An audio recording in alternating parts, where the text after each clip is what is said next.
Hello, we're back. And it's Grandmaster Matthew Sadler. Hello, everyone. Nice to be here, nice and early in the morning. I see you've chosen a Keith Arkle game to launch straight into. Yeah, I was. I've been looking at Keith's games a lot, of course, just in the past. But it's a very exciting situation because Keith is not first. We're used to seeing him storming ahead, way ahead of everyone else. But this year he's got very, very stiff competition from David Hayden. I even set up an automated command about this. Oh, really? Work, yes, because yes, let's try that. Can anybody? Is that the one? Oh no, I spelled it wrong. This is going to be an anticlimax now. Can anybody? There we go. Can anybody beat Keith this year? Oh! There's a rook being given away there. Oh no! Oh God, that was clever. That looks like checkmate. Oh, Queen F8 is going to have to happen. Queen F8. Oh, I got fooled too. I thought that was. Did you get close out? Oh, Bishop D4. That's not. F6. Queen F6. Oh, Keith. But he has been playing. He's been playing for a very long time, right? Yeah, no, that's right. It's yeah. But he was. I mean, he was very. Yeah, he was really so solid. In past years. I think this year he's been struggling a bit more to finish the games off quickly. That was my feeling. And so yeah, your games last longer. You get more tired, I think. But that's. I mean, if you're looking at the score, 170 and a half out of 188. Having played 16 hours or something. And he's up against Sadler. Score. I mean, wow, that is really good. And he's kept a rating of 26.35, which shows, which is quite incredible. Because normally in these sort of things, everyone loses rating points quite heavily, but he's really kept it up. So yeah, it's a very impressive performance there, and it's going to be difficult for Keith to catch him up. But well, we'll see. 8 hours still to go. Anything could happen. Yes, we saw just as the previous stream was ending, there was a game. H and Han was just starting to play a game as well. Oh right, okay. Let's have a look. If you know what his, you'll probably find it best on the games tab, just because he'd only just started. Games, and yeah, that one there. Professor Chess against Defender A-list. Right. Okay. Let's have a look. So, yeah, White's doing quite well here. Problem for Black is the king, which wasn't able to get castled, and of course there's a pawn on A6, which is hanging as well there. So this one here. So in principle, White could just take on A6 here already, which will probably be the cleverest, I think, because then if you go bishop takes A3, I go queen. Yeah, I go queen takes A3.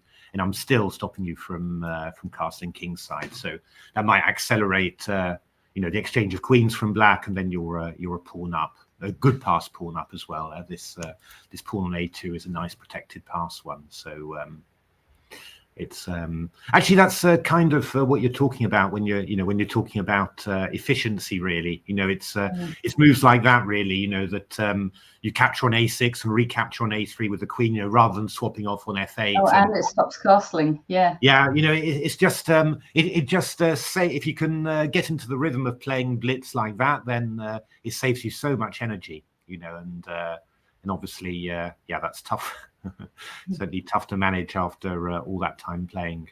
But yeah, C5 being played now, but that means that the D5 is a big square. Yes. So yeah, let's have a look. Yeah, I could go queen A8, but then queen D8. I mean, that would lead to a good ending. Knight D5 is quite nice because you sort of give Black the question really about what you're going to do, where you're going to put the queen. If you play something like queen B7, I can just creep forward with queen A4. And then if castles, I've got, queen takes D7 and knight F6 check. But now with the queen on C6, you can't castle because of knight E7. Yeah. So, even though black's managed to block that a3 f8 diagonal, he still can't castle, and so it's I'm not quite sure what white should be doing here. Rook d1 feels quite sensible in some vague way. Yeah. Knight e7. Oh no, that's not. No, you can't. That's what you were kind of waiting for, I think. It's tough. It was gonna be a win for white anyway. That was pretty good. Let's have a look. Who would you like to see? Natasha, yes, let me find someone. What about Gunslinger? Yes, I was going to look against Greenbecker. Is Gunslinger that's Jonathan Blackburn, isn't it? Yes. Yeah, I think so. Yeah. So this is looking like a win for white here. Promise you can, that you can cut the king off along the G file and then just push the H pawn. And black's bishop is just tied down to this pawn on D3. So yeah, at some stage you're going to have to move the bishop away. Oh, you can't even do that now because G8 is covered. Queening. This is queening. Yeah, there we are. Gunslinger wins that that particular standoff. I just saw a name: Week Old Finished. Week Old. Oh, Eden Hazard against Junior Tay. Let's see that one. Eden Hazard. There we are against Junior Tay. Oh, Junior Tay. Yes. That's a Singaporean player, isn't it? Then. Yes, it should be a strong game. And yeah, he's written some very good books actually. So wrote an excellent book on the Schliemann. Ah. Yeah, I knew you'd be interested. So was this game a Schliemann? No, this game wasn't a Schliemann because I still see a pawn on f7. Indeed. So let's have a look. But Eden has some doing quite nicely there. So pawn up, opposite coloured bishops, but with rooks on, which it does give the rooks, added rooks. Definitely give white some a lot of possibilities there. I mean, I'm even wondering actually whether. I mean, your chances of winning the endgame, even with the rooks off, wouldn't be amazingly bad, because obviously you should be able to create a couple of passed pawns on the queen side. Although, yeah, I probably would have just tried to get them a little bit further first of all, played c3 and maybe try and play b4 first of all, so that because now black might be able to play a5 and just make it tricky for you to really get them moving. You play a5, bishop b4, that sort of thing, but. This has worked out quite nicely. Got to the d4 square. Coming around to h4. Okay. That h7 pawn. I could be a little bit careful. I'd really just like to get my my queenside pawns rolling, really. But this can also happen in this way. You might get trapped or something. Yeah, b4 and c4. Well, it's just that that h7 pawn is nicer because it gives you passed pawns on two sides. But you also don't want to let black have some counterplay. That rook is a little bit out of play. Yeah. But I mean, the rook's good on the fourth. It's very good on the fourth. So you are actually threatening b4 and c4 and then c5 and then and then everything's looking just perfect. But yeah, that's a5. That's a good move. Try and stop that. Okay, so I guess you're going to come round to e1 now. You've got bishop h5, I suppose, so that's going to be slightly tricky.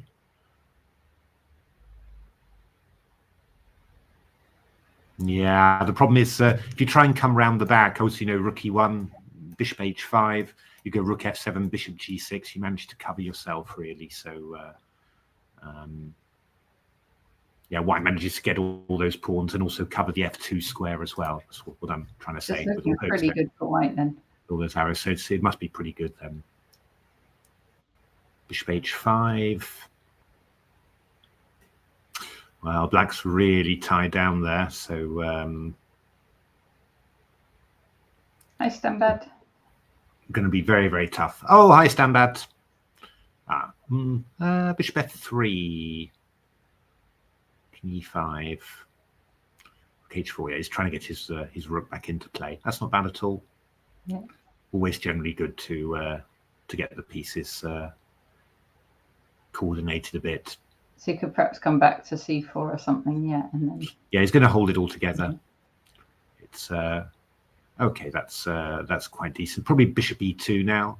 You can play bishop e2, king f3. You know, just hold the second rank like that, and then you can start thinking about playing a3 and b4. You know, just that sort of thing. Always takes a bit more patience than you feel. It's often in Blitz you have that feeling of, oh, I expect my opponent to resign. I get that very badly, to be honest. And then before you know it, you look at your clock and you've only got 20 seconds left, and suddenly you know it all feels quite fraught. Blitz is funny like that. It's all about. I mean, Blitz is really an awful lot just about consistent concentration, you know, across the whole game. It's Eden's building up quite a nice time advantage as well. Yeah, no, that's right. I mean, it's a bit tough for Black to think what he could really do. He's trying to get round to G. He's going to give some G7 checks. Maybe H4 is quite nice here. Oh, F4 is also very decent. Just fix those pawns.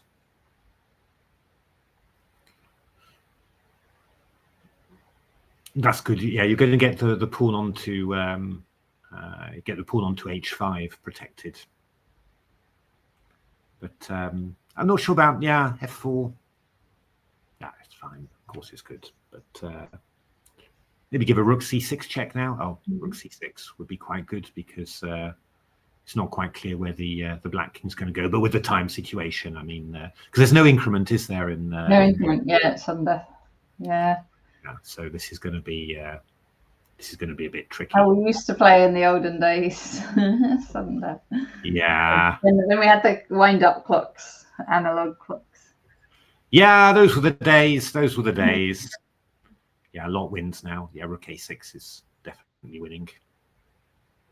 Yeah, very smooth from Max. Well done, Max. Just don't put your rook on a7. That's the only thing that you. It was definitely a game yesterday between Max Pert and Rich Pert. I didn't catch it, but there was definitely a yeah, it's going to get more competitive, isn't it? Really, it's. Oh, we can stay with this one maybe. Let's play. Yes. This will be against Keith. Oh, this is the Gawain Jones system, 95. It was in his coffee house chess repertoire. So you basically, you just get the two bishops for free. The only thing is that you know, Keith, this is actually a good result for Keith. You know, he's got his Carlsbad structure. He's got his Carlsbad, of course he does. Yeah, he just he gets you know, for some players, bishop. Yeah, for some players it's rather annoying all this, but you know, for Keith it's more or less what he wants. Oh, f4, that's interesting. That's quite interesting. So Keith's going to be right round to d6, I'm assuming now. Oh no. No, I was I wouldn't have been surprised actually, but actually this white's looking quite decent here actually. Wonder whether this knight's coming round to c4. Yeah, I don't know. I mean, white can play bishop e3 in this position and then try and go bishop f2 and have the bishop, you know, sort of Stonewall style. Bishop d2. Rook. Oh, knight b2 is hanging. Oh, but f7 is hanging then. Ooh. F7's hanging. That was brave from Keith. So knight f7 we've got, but it's not very clear really. Yeah, I mean, king takes. I mean, knight d3. But okay, I mean, maybe we go. I think f5 is too much. We just take this one, and then we take this one out. Well, fg, hg probably. I don't think. I mean, as always, it's a little bit. You are a little bit worried with black, but go bishop g5.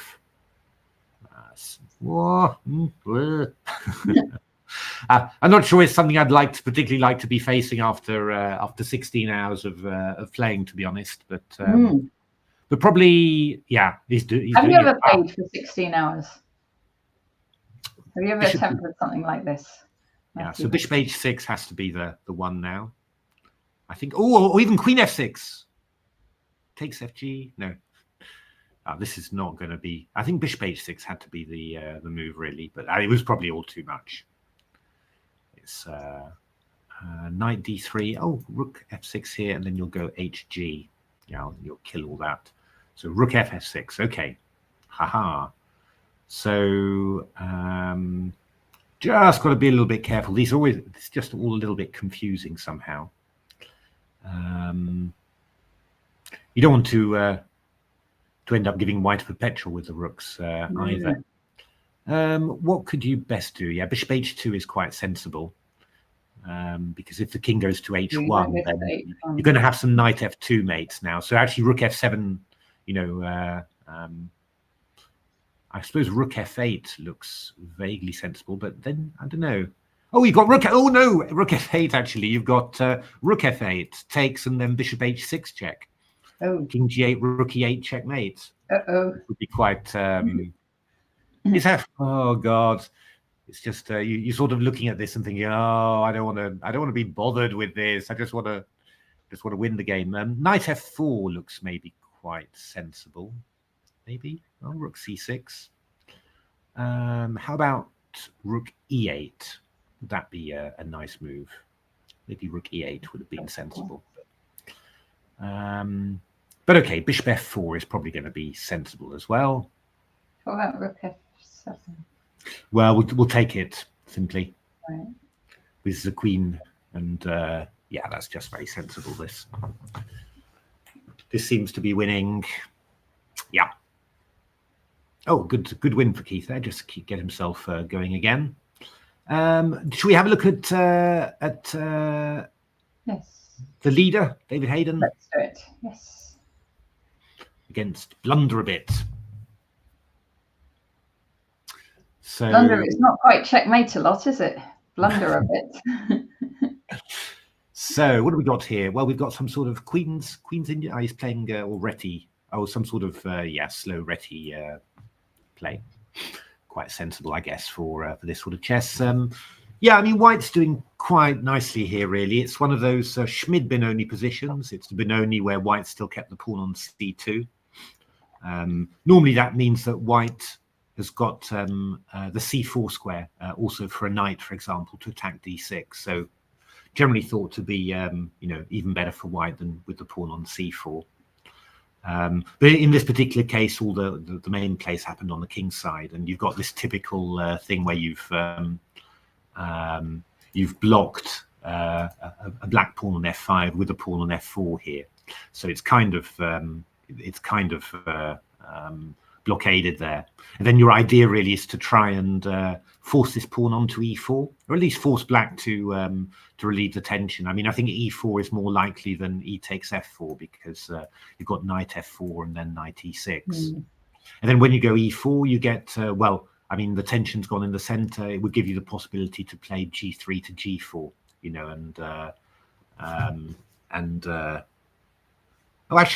looking at this, the clock seems to have somehow. That's a bit weird. That is a bit weird, isn't it? Click on mine. Maybe he's maybe lost connection, maybe, or something. Or one of the players. Okay.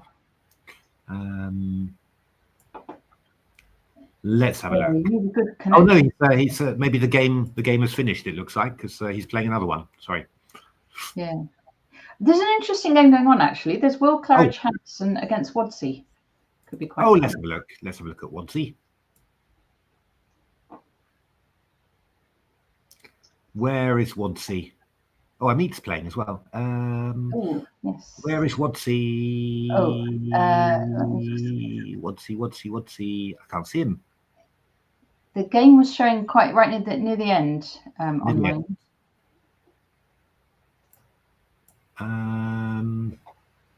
We can look at the meet if we don't. Let's have a look at. We can have a look at Rock Troll playing against Magnus Carlsberg. Let's do it. Or we got to meet. We got to meet against. He's against Weak Old Finish. I want to see who Weak Old Finished is as well. So this looks like some sort of f4 King's Indian, 4 pawns King's Indian sort of thingy. Ooh, offering the b2 pawn. I think Amit's going to take that one. Maybe. Yeah. I mean, the queen does get some chances to irritate. It's just that I suppose white has got some stuff like g4 and then e5, but I don't know. I mean, I mean, there's also a possibility of playing knight takes e4 and then d3, but I don't think that's particularly strong. So yeah, Hamid grabs the pawn on b2. Oh, f5, hadn't expected f5. That's not bad. In fact, I mean, you're intending to follow up possibly with g4 to g5 or even e5 and fg6. It's just that it feels like it's sort of giving black with queen d2, for example, sort of inroads into the white position there. So that queen's going to be very irritating. You know, if you protect your bishop, you can even give a little check, play g5, block up the king side. So I think white would need, well, ideally white would need to sort of go all in really, but I don't know whether he can do that really, because there's also now the possibility of taking on f5 and then you open up the e file. So there's a lot of unpleasant stuff there. He's gone g5. I might have taken on f5 first. I'm not sure. Oh, I mean, it's going for the old Maginot Line approach there. So yeah, this is just very good for Amit. Very solid. Can be quite tricky for white to generate a exchange of queens, but yeah, obviously you're now just a pawn down with worse pieces. I like that knight on f4. That knight on f4 is looking good indeed, and yeah, I mean now it's quite tempting to play g4 actually. Oh, checkmate a lot just checkmate a lot's just appeared on the chat. Hello, checkmate. Oh.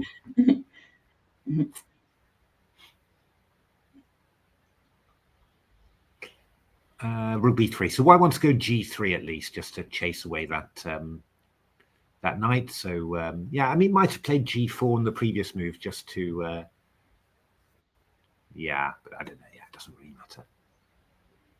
This is perfectly fine. He's probably going to end up trying to shuffle his knights, maybe. You know, move this knight back to d7, that one back to f6, and then the other one round to c5, and then attack this pawn. I think that's what he's doing. That's why he's played rook c7. This knight's coming around to d7 now. Yep, there we are. And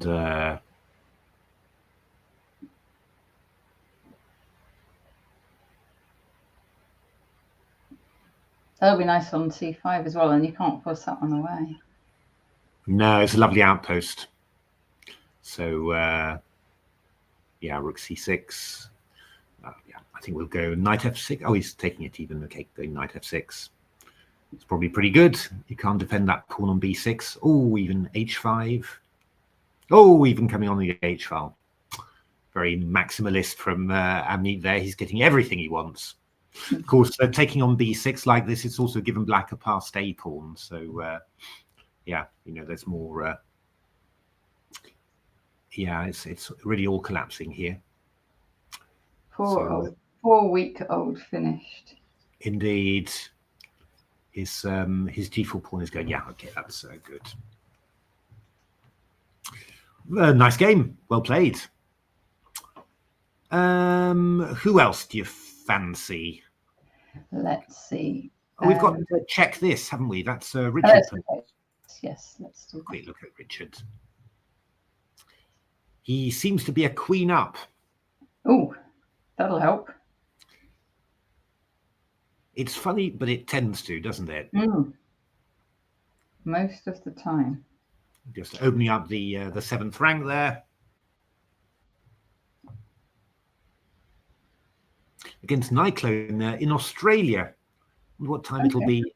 Is it Australia? That is Australia, isn't it? Yeah. It'll be evening, won't it? It'll be. It'll be evening. Yeah, yeah. Maybe I'm not sure. 9 p.m. around that time, but something like that. Oh, look, this queen and rook there is going to be good. It's quite a good combo, isn't it? Yeah. Well done. Oh, is okay, this? Yeah, let's do this. Hayden against Richard Bates. Richard Bates has been playing a long time as well. I wonder how many games he has. Yes, no, I saw that. Actually, check this as well has been playing. There's Wadsey as well has been playing for quite a long time. Yeah. So not enough to challenge the top two, but enough to challenge for third place actually. I don't know whether they're planning to play all day, but if they do, they on the stream in a bit. Check this is on the stream, if I remember right, at 1 p.m. 2 p.m. something like that. Okay. And Max would come on as well, depending on how his like if he was doing well in the tournament, he might just play chess, or else he might come. Okay. By the way, everyone, if you and Wadley as well, actually. Sorry, Matthew, Karen. If you are able to, then don't forget to donate. We're trying to raise £1,000 target. Got quite a way already. Still a little bit of time to go, so do think of donating if you can. That would be very much appreciated. By us, by Natasha, and also, of course, by the Ukrainian players as well, who've suffered so much. So, yeah, just do think of that if you can.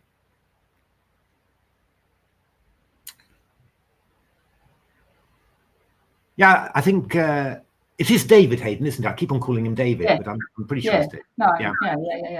Very sensible openings these for this sort of event. Just as I say that, I was going to say nothing can go wrong, and then I'm seeing knight sort of looming on d3, but no, it looks all right. It's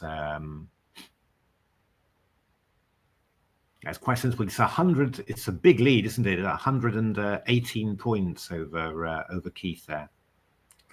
So and Keith's not playing. It looks like maybe that's just for a few seconds.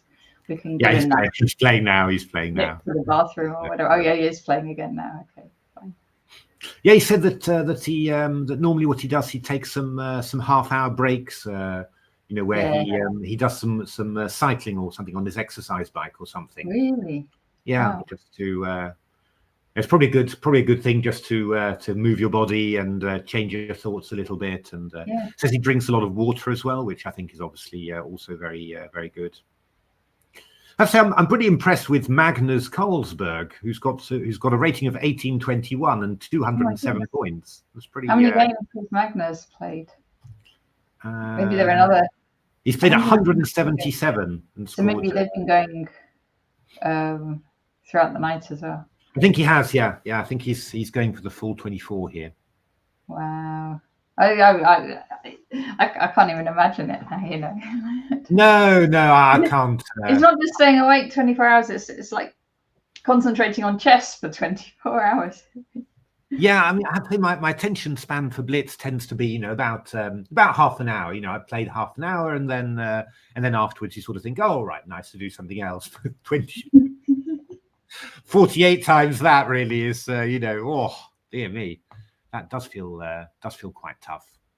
So slight edge, well, tiny edge for white, but actually not very much at all, nothing at all really. So it's you wouldn't expect very much to happen from here, but it's Blitz, so anything can happen. Threatening a fork on c2, Richard Bates. Indeed, even a rook hanging on d4 as well. Rook hanging on d4. Actually, yeah, f4 was a little bit loose somehow. It's good. You've got to be a little bit careful there. Actually, are you just losing a pawn here? Oh, sorry. We just take on a2, I think. Take on a2. Oh yeah. I mean, we can take on b7, take on b3, and then maybe white's got a cunning little way to attack the a5. I'm not quite sure actually. Richard's played b5. Okay. What about a3, knight c2, or queen c5? Then that's a bit irritating. It's going to get quite sharp. Yeah. Ooh, this is going to get very sharp. This is. As things do. Well, if you go knight c2, if you go queen, because you want to cover the a3 pawn. Okay, he's not doing it. But after queen c5, bishop b3 was possible. I was just wondering whether I could attack this knight a bit more somehow with bishop e4 or something, but this is probably the safest way of playing. Where's the knight going, actually? Well, I mean, yeah, knight a3 is possible, but then queen takes a5. Knight a3 or bishop f5. And queen a5 is quite irritating. So, yeah, anything can happen in Blitz. Maybe you should play queen e7. Oh, maybe queen e7 was better, because that would have activated the queen. This is not good, really, I think.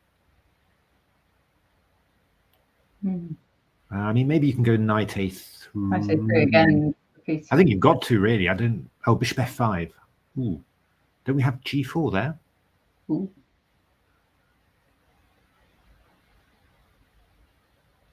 It's been played. Yeah. I mean, you could take on g4, I suppose, for something. And then queen c2, queen f4. It won't be easy to win in Blitz, I would have thought. But does b4 help you? No, I don't think so. Really, I just keep on attacking the knight. If I go queen c5, for example. Queen c5. Or even queen d2. Actually, queen d2 is better, because you're now protecting the pawn on f4. So bishop g4, I've got knight g4 simply. So intermediate check, and then you can go. Oh, but it's still this bishop's just on freeze, isn't it? Yeah, queen a7. Oh, clever. But we're going to play h3 now, I think.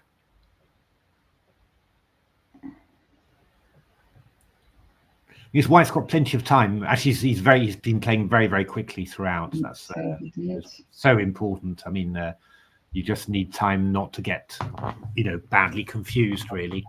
Oh, that's quite. That is quite cunning, but I don't think. Oh, look! Does it work? So he's going to go knight b4, knight e1. Okay, knight b. Okay, knight e1.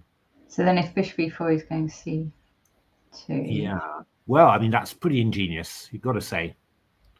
Yeah. Full marks for massive ingenuity there, because I thought he was just king g3. It's not super pleasant. But yeah, I mean, you can. It's going to be. So b4. You have to play. Oh, that's aggressive. So we're going knight e2. So we'll go king f3 and b5. Oh, knight d6. That's just to annoy, isn't it? But he's going to go knight c4 check, probably. Yeah. Okay. And then b5 now. Yeah. Yeah. This is gone, I think. Oh, that is definitely most certainly gone.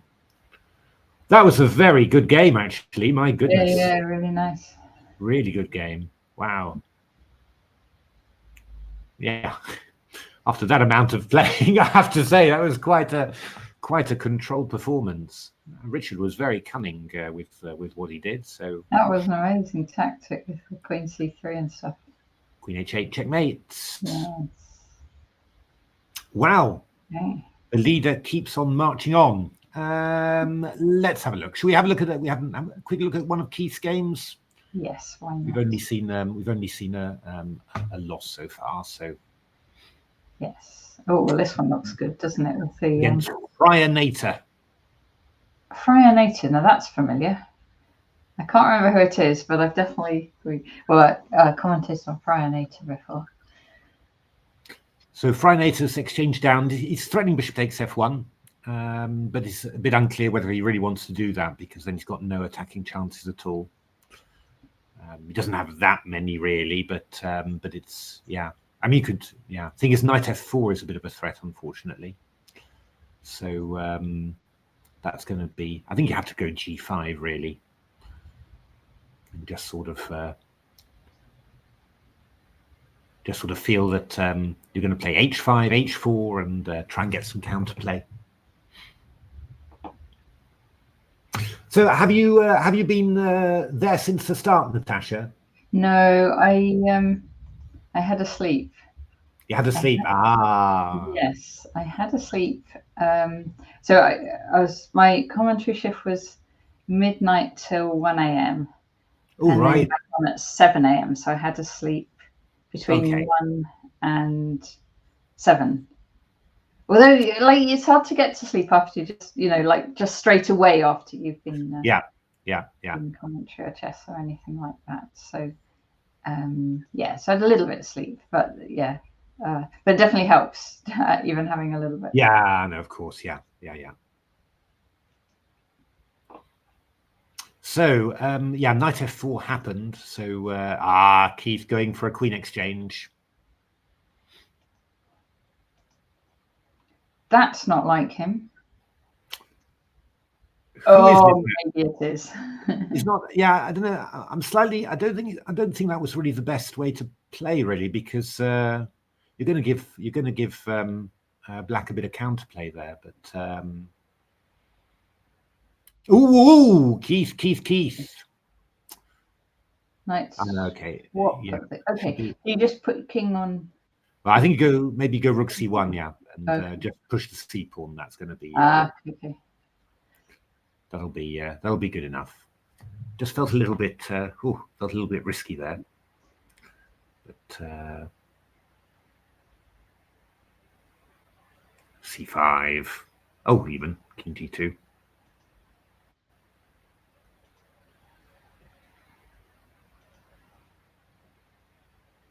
Yeah, rook c4 even. It's not necessary really, but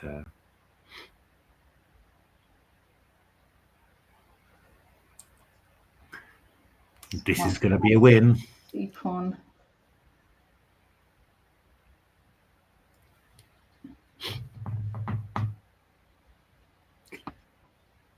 Yeah. Oh, and now king h2. Yeah. Going to grab the f pawn, and then and then off we go. There we are. Well done, Keith. So, what are the scores on the doors at the moment? Oh, the scores on the doors. David Hayden has actually increased his lead a little bit, 119 points, so 624, with 177 out of 195. And we've got Keith 153 out of 186, 505 points. And then, Charlie Story started playing again. Okay. 257. Queens and Pawns has been going all night, I think. Has he? That's Jude Shearsby. Oh my goodness, 81 out of 123. Oh, maybe not, but he was certainly. I saw him at the start when I went to bed, and then yeah, Magnus Carlsberg on third, Tushinsky on the streak, 62.5 out of 81. And check this very high score, 55.5 out of 60. Wow. Wodsey also 56 out of 65. Very high score. Looks like Wodsey isn't playing anymore, maybe. Yeah. Take a break. Let's have a look. Who else have we got? Jan Moore. Yes, let's do Jan Moore. That's a familiar name. I'm not. Oh. Jan Morawski. Oh, that's Jan Morawski. Okay, so he won. So that was a quickie. What about, I don't know who these players are, Davros Light against Maxim Yuri. Oh, yeah, let's have a look. So this is a Scotch. A Scotch. Oh, good Lord. Everything's happening here. So must be misclick, or is it that's emprise? No, I think White maybe missed that knight takes h6 was legal. But anyway, we've had a check. We've had a check back. So so now queen b4, bishop b4, and now bishop d2. If you really want to play. Yeah. There we are. So we're back into some sort of equal position. Ooh, knight h6.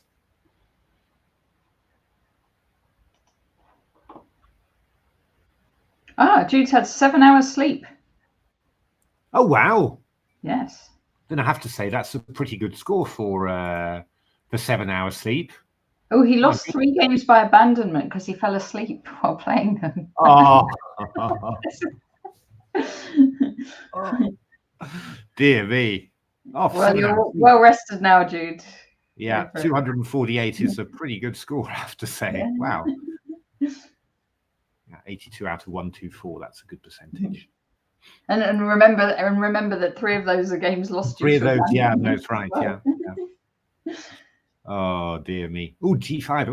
Oh, so not winning a pawn, but going for an attack against the knight. Right. Knight takes c4, so we've got a slightly better ending for white, really, I guess. Better pawn structure. Yeah, somewhat better pawn structure. Queenside pawn majority. Bishop's a good piece, but are you playing the rest of the day, Jude? I'm sure there's going to be thrills and spills here. Knight e5. Oh, bishop takes a2. Brave. Yeah. Now can you go? So if b3. Well, the knight's hanging. The knight's hanging.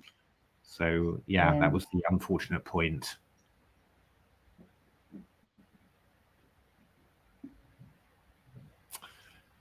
What is white going to come up with here? Not sure what the best move is. Maybe knight g4 would be quite sensible. Just threaten b3 and also attack that pawn on h6. Rook e1. Bishop e6. Happy to return, having won a pawn. What's white going to do now? Oh, h4. Okay. Well, you might have left that one as a tempting offer, and because yeah, bishop h3 would allow knight f7 checkmate. So Black clearly likes rook's pawns, though. He certainly does. Ooh, rook e2, rook e1. I would have thought you would have really wanted to put a rook on the 3rd rank, and you know, sort of. Oh no! No, it doesn't work. Indeed not.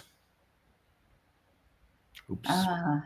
Maybe if he'd done the moves in the other order and took the pawn, and if it was, it would have worked. Yeah. But okay, so we've got black is a piece up. Yes, which should be enough. It should be enough, but you never know. You never know.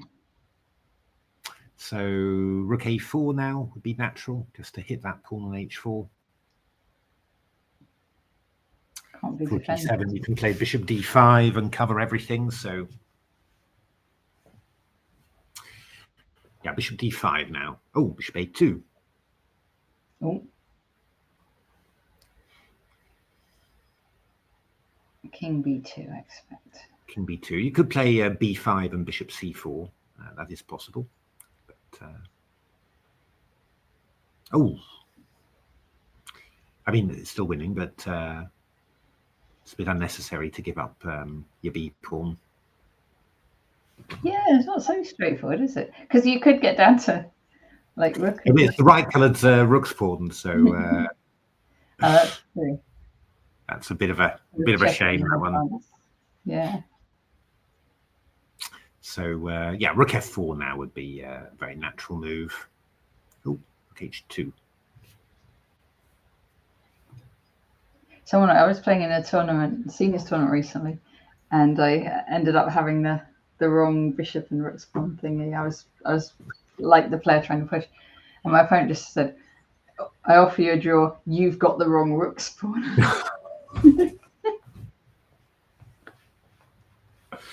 Demonstrating his classical understanding. Yeah.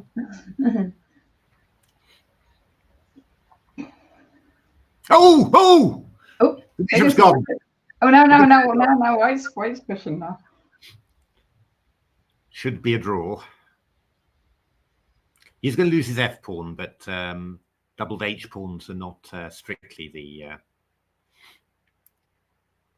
I don't actually have to lose your f pawn. You could go rook f5, king g6, rook f8, but then you redraw. by repeating. A draw by repetition indeed. Rook c6. Playing for the win. Well, the h pawn's. Ooh, that's not good. That can win this. Yeah. Yeah, no, you shouldn't. Oh dear, letting your king get cut off on the back rank there is very, very scary. Yeah, this is just a win for black now. Oh, it's not the pawn that matters. But the other one, I'll go with check if it. It doesn't. Yeah, it doesn't really matter. You should just try and bring the king across if you possibly can. Oh. Can't stop this one, can you? No, this is gone again. It's can check, but you just go king g5. If rook c7, just go h2, and you'll have rook h4. Oh, h5 is also fine by now.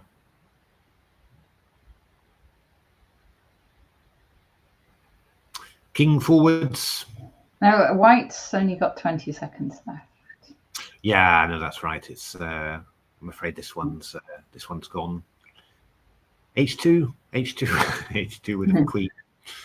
But never let pushing a pawn get in the way of oh no, just in time. Oh. There we are. Yeah. You can't stalemate by accident here. Oh, you can, but you always can. Come on now, king f3.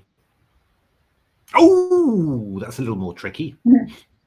Uh-oh, don't go king h3. Yeah, h1 queen is just winning, yeah, but you have to find it now. King g4 is fine as well, right? Well, you go king h1. Ah, there we are. He's done it. Well on time. Well, I wonder whether, I hope he did calculate that and didn't just play a confusing move to make his opponent lose on time. Well, you would have thought the white might have pre-moved king h1, to be honest. So. Yes. But there we are. Anyway, well played black, hard luck white.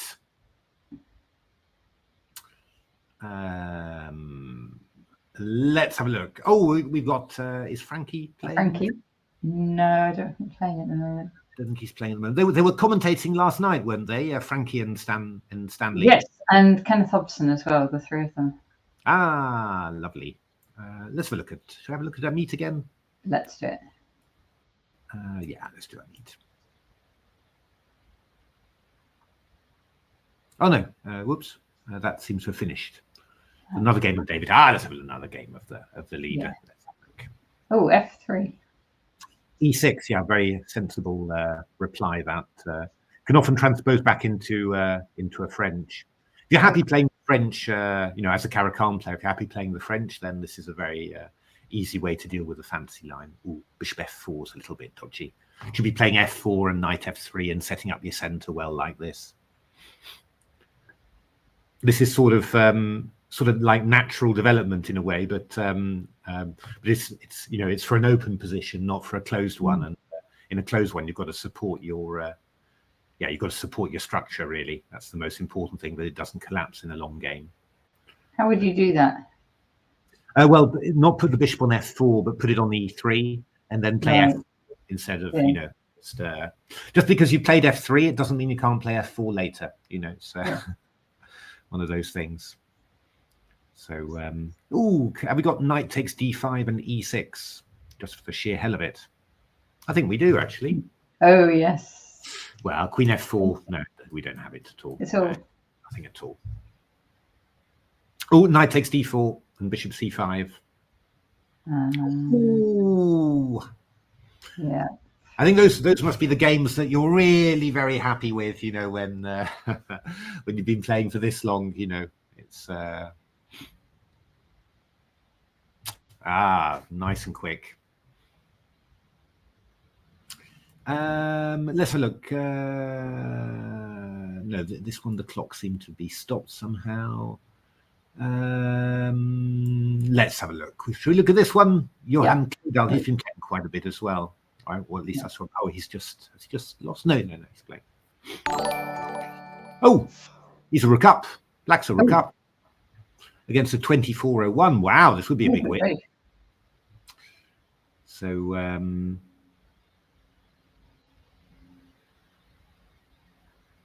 152. Plenty of time left, I suppose, at the moment. Plenty of time left. Always nerve-wracking, of course. Yes.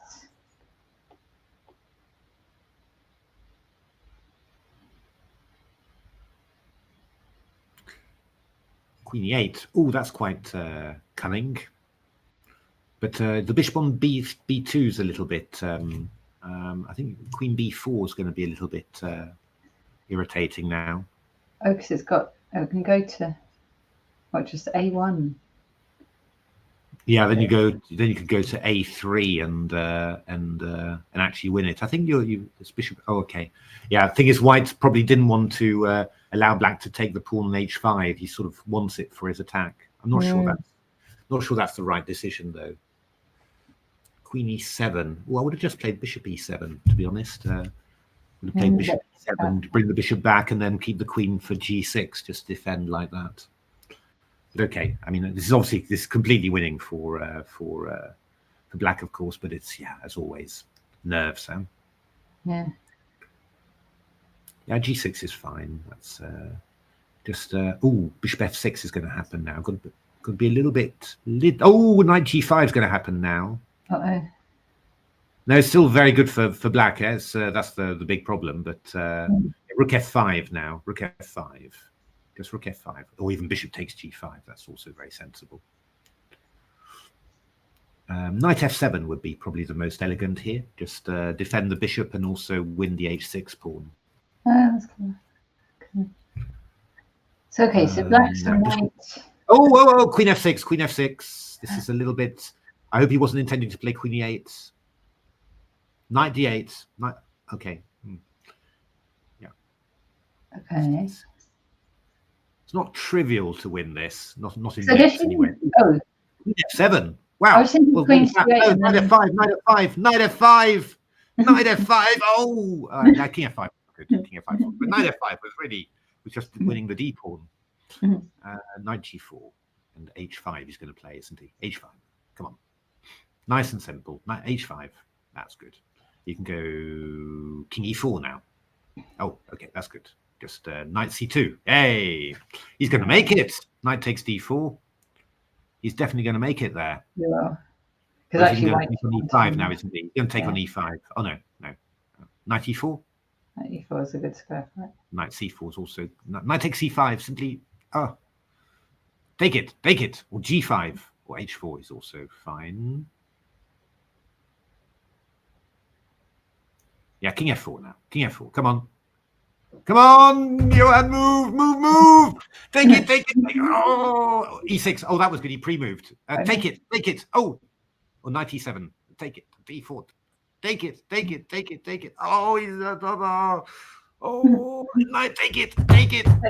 Knight F5. Take the other pawn. Please, take the other pawn. The guy's playing really fast. D2.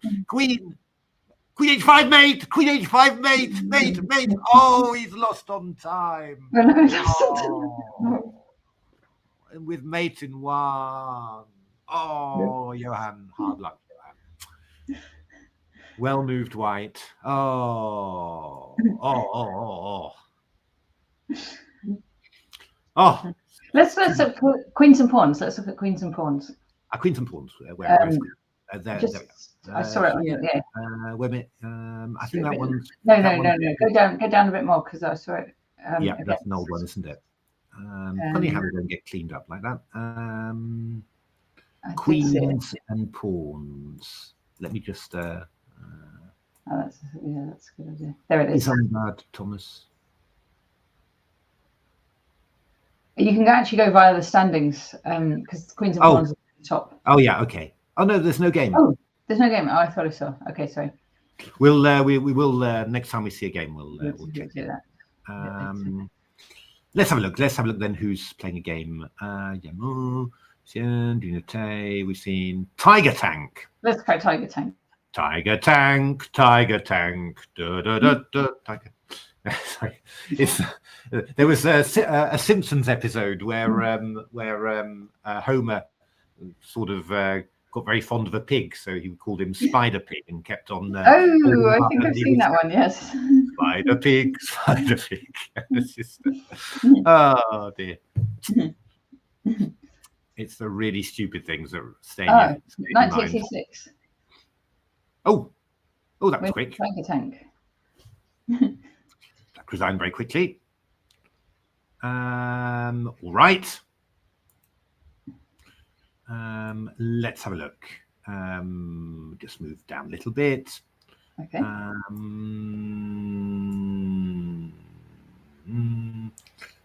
What about Will Clara Chanson? There you go. Just by your on 100, just by your cursor. Oh, that's yeah, great, lovely. Oh, Junior playing his system again. He's lots of Caracans, obviously, and he's played his knight e5, the Gawain Jones, and played f4. I hadn't realised about the idea of playing f4 quickly like that, but yeah, it's a nice idea. So so Black's got to have a little think what he wants to do. I mean, Black's played the knight to e7, so f6 is possible. I mean, White might play queen h5, and obviously if you go f6, then queen h5, and if g6, you could sack like this. It feels a bit cramped for Black. Yeah, no, it's this idea with f4 is quite interesting, actually, I have to say. I mean, Black could play f5. That's one, could actually just go for f5 maybe. Right, I'm going to let Anna Williams in. All right, is it 10 o'clock already? My goodness. 10 o'clock already. It's flown by. Okay. Hello, Anna. Hi, guys. Nice to meet you. Nice. Hey, Anna. Okay. How are you? Have you been streaming? I think now you were going to stream through the night. I was going to stream. I played a rabbit tournament yesterday. It was 7 rounds. I got done and I was shattered. I travelled home and just collapsed in bed. Okay. So you're starting fresh in the morning? Yep, fresh. Excellent. Okay. We're just looking at William Clara Chanson. Oh, Junior Tay against William Clara Chanson. So have you been playing some games? I haven't played any games in this, but I've been watching for the past hour. Okay. Yeah, this is quite fun. This is so rook f3 to h3 has happened, and yeah, f6 and g6. Was this some French defense, maybe? No, this was a Caracan, Okay. and Junior's playing a Gawain Jones thing actually, which is where you go you play a very early knight e5, and then he's been following it up with f4 and. I think I saw him with Keith in this earlier, and Keith was very happy to get his Carlsbad structure. Yeah, that's right. That's right. So Keith won quite quickly. Junior went just a little bit crazy, maybe, but I quite like the idea, I have to say. But this attack has not turned out well, it looks like, because White's actually the f4 pawn is hanging now as well. Actually, yeah, it's falling apart. Yeah, it's not going great. But Will's a very strong player, Will Clara Chanson. He played, though I've got a game from maybe last year or maybe the year before in this same event, and he was playing a game against Ketty, and he managed to sacrifice a queen and then come in down the H file and then sort of come back and take some material. No, he's a good player. He's a good player. There's lots of strong players. 2250 to 2400 in the UK somehow. It's all of them with their own specific way of playing, their own little tricks and everything. It's can understand why the weekend circuit is tough here. Oh, this was quite clever. Just swapping off the light square bishops, getting the knight into e4. And I guess that f5 is going to happen afterwards. Oh, no. Okay. Oh, not so keen on that one. I'm not sure about that choice. I agree with you. If the knight got cemented on e4 like a stone wall structure, I think black was really dominating. Yeah, no, I think. I think he was probably a little bit worried that when you go f5, the white knight comes round to f3 to e5. But I don't think it's that dangerous. Not with a big knight on e4, just holding and blocking the stuff there.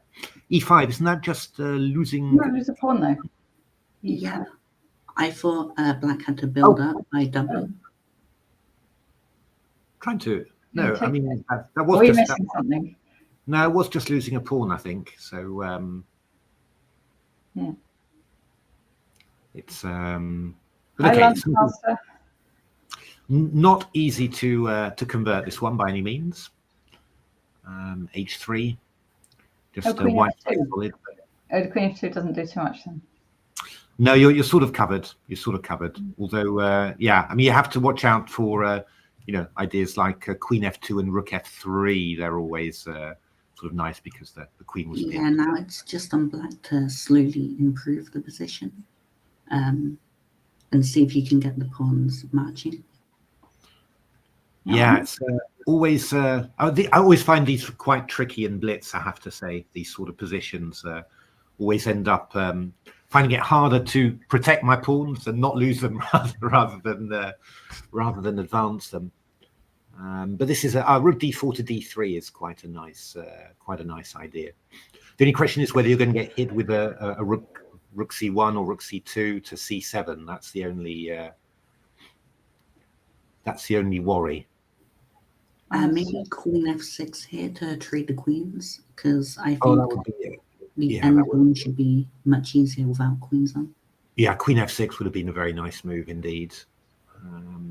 This is all. I've just realised Camilla won't be able to join us. She had sent me an email yesterday, but it's gone into my spam. Shenko was going to join us for this session, but unfortunately she won't. She's working today. So we'll spot a big hi to Camilla if you watch it later. Okay. This is we're starting to get some control here. Just 49 seconds though, but yeah, this is starting to look very, very good indeed for white. And starting to get a few little tricks as well. Starting to look at rook h3 indeed. Because now you've unprotected the rook on c1, so you've got queen g5 takes c1 here. Nice. So, yay, checkmate. Thanks. Well played. Well played. Well.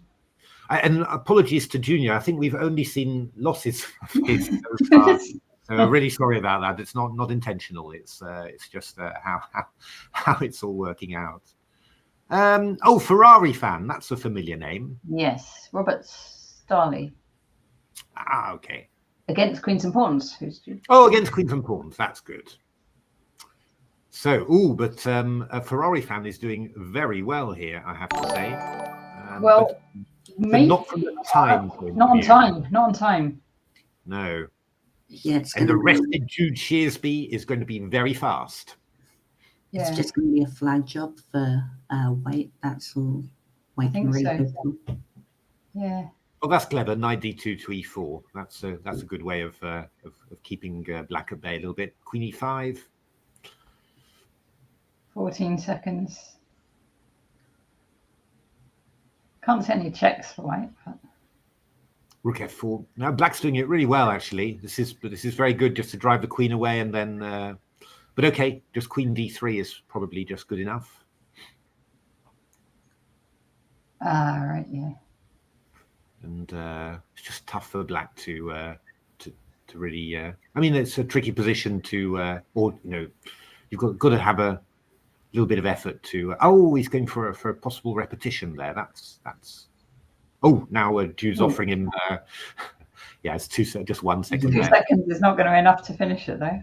Yeah, he's just king g2 to h3. Yeah, absolutely. I remember when I played Jude in the British Rapid.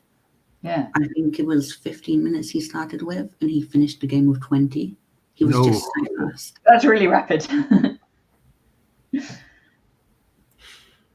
have a look at how many people have played. Lots and lots of people have played, actually. Just 323 players it's up to now. wow, nice, really good. Pretty good. Let's have a look. Who I say Professor Poisson does sort of appeal to me. Let's have a little look at see what's happening. Oh, we've got a good old Vienna. Yeah. Here with Vienna with Queen F3. So like the good old days. Yeah, this line is quite fashionable now. I think since Report played it in Tata Steel, it's just been everywhere, Queen F3. Yeah, Queen F3 was always supposed to be, I mean, there's one very common opening trap, which is go Knight C6. Oh, sorry, it does Knight C6, and then if White takes on E4, you throw in Knight D4, which is really, really unpleasant. But they do other things. They go Bishop B5, I think, after Knight C6. But I mean, it's just just a generally nice feel for White, isn't it? If you get this sort of stuff, and you just castle queenside and a pawn on E5, just feels like you're attacking really all the time. Well, these players are right up to date then with the latest stuff. It's weird, isn't it? Yeah. It's 1333. You can definitely see which courses are popular. You know, when you play Bullet or Blitz, and you just keep on getting stuff back. You know, you get a lot of Caracanes. I don't know who's done a course on that recently, but you get a lot of those. But you get the most you get is Najdorf's, which of course is Anishkiri's fault. So you get an awful lot of those, and with Black, you get a lot of Ragozins actually. So I don't know whether anyone's done a course on the Ragozin recently, but get an awful lot of those. And Queen's Gambit declines in general. You get an awful lot as well. So it's very sensible opening. I'll tell you what's getting really popular is Gawain's defense to the Roy Lopez. I've seen loads of those games recently. Ah, okay. What's he doing actually? What's he doing against the Roy Lopez? So Knight C6, Bishop B5, A6, Bishop A4, Knight F6, and then you do Bishop D7, castle, and fianchetto your King's Bishop. Oh, D6 and G6 and Bishop G7, you mean, or? Yeah. D6, and then Bishop D7 and G6 and G7. My goodness. I've also seen a ton of Archangels since Fabiano published his course on it. Yeah. Very, very, very good course, actually, I have to say. That's... It's amazing, isn't it? I mean, just in the old days, you just got, it would have been totally unheard of for a top class player like that, to do a course like this. Well, not without lying about all the stuff. I mean, there are a lot of courses in the old days where there are lots of mistakes made on purpose in order to confuse future opponents. But this is just really high class analysis. Just just given away, really. It's incredible. Really is amazing. Loz says Gawain beat Shirov in that. Because he beat Shirov, didn't he, at the foreign school? Okay, right. That was. I just saw. I didn't see the opening. I only saw the sort of the last bit of the game somehow. So okay. Oh, this is getting quite exciting. Attack on opposite sides. White's got a queen on H6. Black's got a knight on C4. I would have. I think at the end, if Black goes queen to A5, there's going to be a lot of pressure on the dark squares, and there's also Bishop G4. Oh, Bishop G4 is quite. Although maybe you can't take the rook on D1 because there's rook H3 at the end, and you can't stop rook H7. Yeah, although now the king's on C2. Yeah, now the king's on C2. Oh, that's not good. Rook takes F5 instantly. Whack. Okay. Ooh. Rook D3. This is really dangerous. Oh, but can you go? Well, you're going to have to start doing stuff like F2 check and then F4. But All right, so back to b1. You play f4 to stop rook g3. And then white's got to decide whether he wants to take the draw by repetition or whether to keep on playing. I mean, there's rook h3, which is possible. I will say for an 1100 and a 1300, they're playing incredibly well. Yeah, they're playing nice attacking stuff. Ooh, that's queen. That's a queen. Dangerous. Rook g3 check.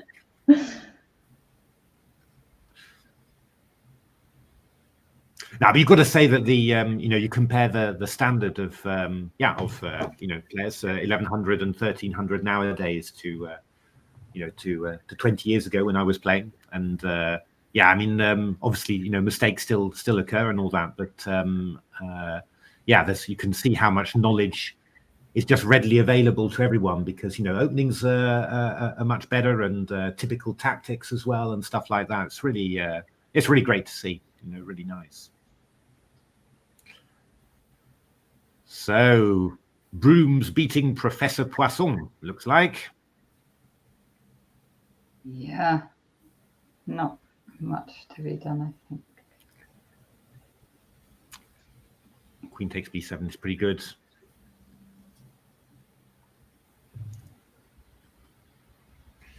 Yeah, the time situation also benefits white.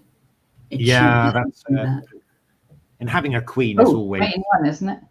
Queen h6. It was mate in 1, yeah. But why mate in 1 when you can win lots of pawns? It's I mean, it must be said, having the queen in a blitz finish is a huge advantage. So many checks you can make. There we are. Well done, Brooms. Hard luck, Professor Poisson. And let's have a look. Do you want to have another look at? Let's have a look. Who we got? We've got. I haven't seen. He was playing last night Luke. actually. LL 2208. Luke. It says on his thing. Who's it? I'm somehow not getting the. So against Davros Light. Oh, we've seen Davros Light before. So, c5 is happening, I fear. Ouch. And that's a piece. Unfortunate. Right. Yeah, things happen when you've been playing for, was it now 17 hours and a bit? Yeah. In the quarter hours. Situation at the top is, he's nibbled away a little bit, so it's 113 points now. But it's going to be very difficult to get that back, I think, because it really does look like David's going to be playing until the bitter end as well. So there was one year where it went right to like the final hour, and you couldn't tell who was going to. I think it was the final second, game, wasn't it? It was with Danny Gormally, I think. It was. There were all sorts of things. If he managed to agree a draw or something like that, he would have just made it. It was incredible. But I mean, in recent years, last couple of years, it's really been Keith dominating completely. Keith's won, 3 in a row, isn't it? He's going for 4th in a row. Yeah. Ooh, knight a5 check. That's unlucky. I think it's just Keith's willingness to play for 22, 23 hours. Not many people can do it. And he can do it fast. And just keeping going. But that's a grandmaster thing, isn't it? Having that determination to just keep going. Although he is the only grandmaster that's doing it, maybe. Yeah, no, I think it's. I can't imagine. Playing for 24 hours. I just can't. I certainly couldn't go to work on Monday. Put it that way. I was wondering if you guys have seen. This isn't the only chess marathon going on right now. They've just started chess.com streaming in Norway chess. They're trying to break the world record for the longest ever Blitz marathon ever. So they're doing a 60-hour stream. 60 hours. But they're going to stay awake for 60 hours. Yeah, they get 1 5-minute break every hour. And it's currently being streamed. Oh, good grief. My goodness. Nah, that's incredible. That is an amazing thing. But oh my goodness. I remember like 20 years ago, no more, maybe more, Graham Burgess did the most games in one stretch. It was Blitz games. It was held at the Chess and Bridge shop, and he kept going and had to win over a certain percentage to get the world record at the time. I'm sure it was long broken by then, but that's been in the 1990s. I think he did that. Yeah, always these extreme records where you have to stay awake for unbelievable amounts of times. They always scare me a little bit somehow. It's you know, it's just but it's absolutely incredible. And there was a recent world record attempt, wasn't there, by I've forgotten his name now, but he played for something like 60 hours non-stop, I thought. Who was that? I'm trying to remember his name. Oh, I think he played 70 hours. But he played against multiple opponents. Yeah, that's right. Yeah, multiple opponents. Yeah, the one currently going on is just the same 2 people, 70 hours. Oh, okay, right. Yeah. I imagine there might be some really interesting theory battles. Oh, they could probably master any one opening playing it for 60 hours straight. I hope they're of similar strength to each other. Otherwise, it's a bit depressing.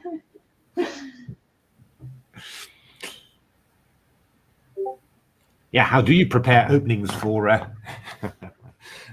60-hour match? This is looking quite convincing for white. Those light squares have proven to be... oh, that's nice. 96. Yeah.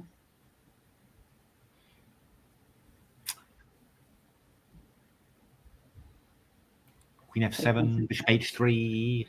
Oh, bishop h3 is probably the nicest, isn't it? And knight b5 after. Yeah, or even after king d8, we can go rook b8 check, queen b8, knight f7 checkmate. Would have been so nice. That would have been nice. Yeah. This is also same moves. Let's have a look. Who haven't we seen? We haven't seen Charlie Story, have we yet? Let's see Charlie Story. Because he's been playing an awful lot as well. Oh, he's playing Blunder a bit as well. Your favourite. Blunder a bit, not checkmate a lot. Yes.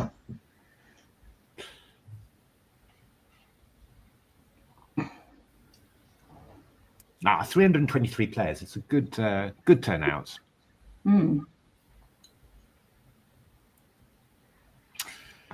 So castle and queenside in the closed Sicilian, not something you see every single day.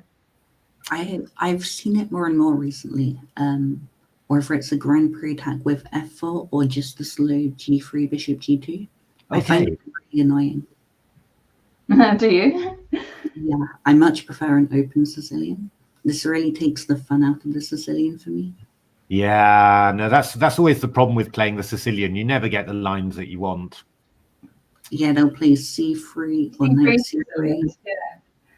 Yeah, I mean, when I was playing the Najdorf, I mean, the bane of my life was the e2 knight is hanging.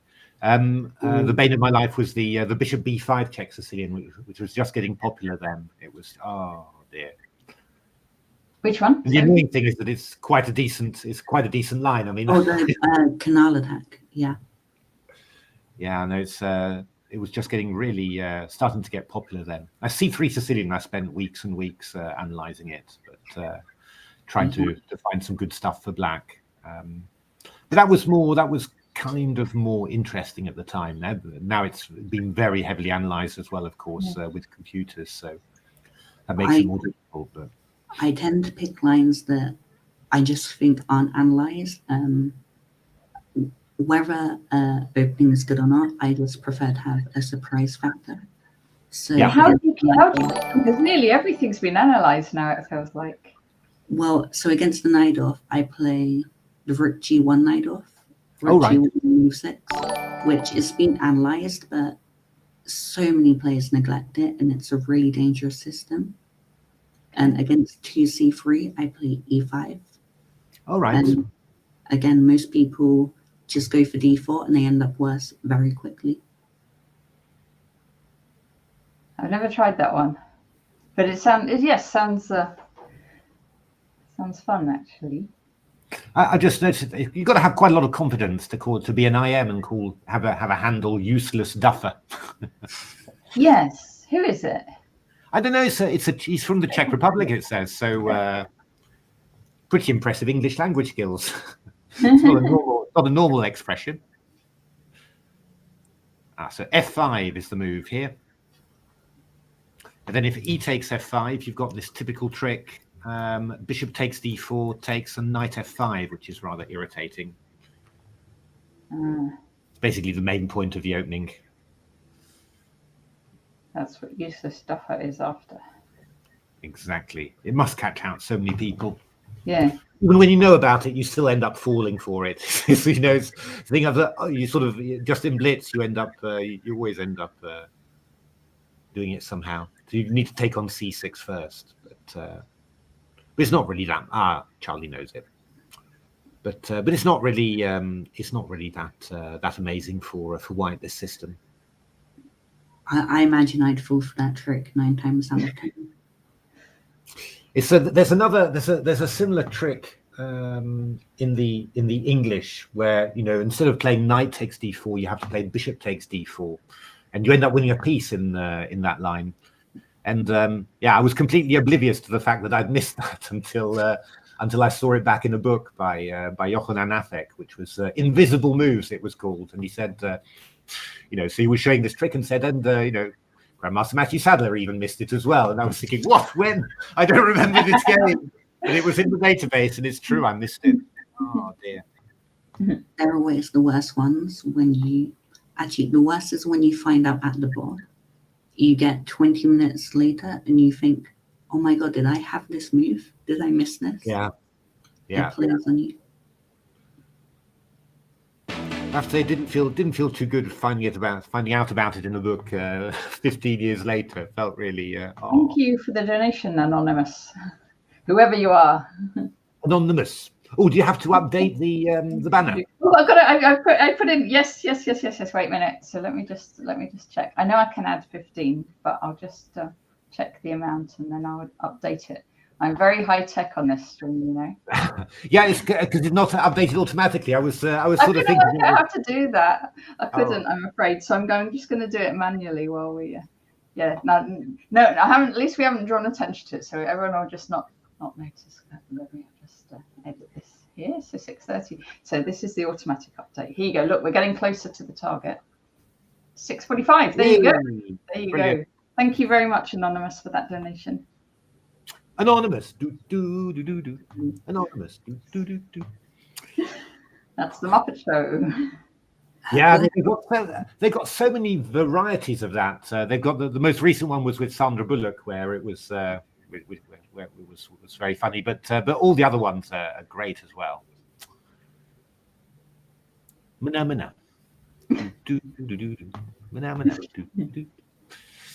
I think Black's messed this up.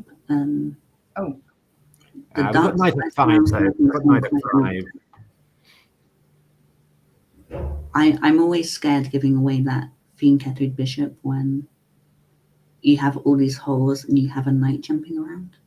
Yeah, I think black can sort of play, should get c5 in fairly quickly, which might sort of because then you get knight d4 in as well. So if c5, maybe bishop f3 is a move.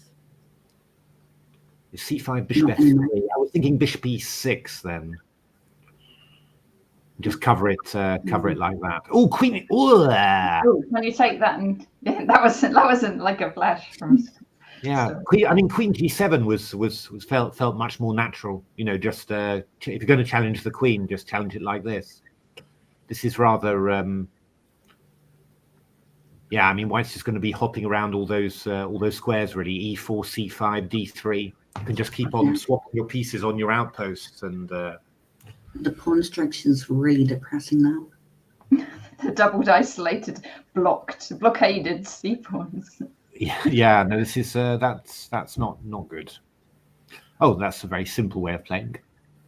Just going to double up and go after that E5 pawn.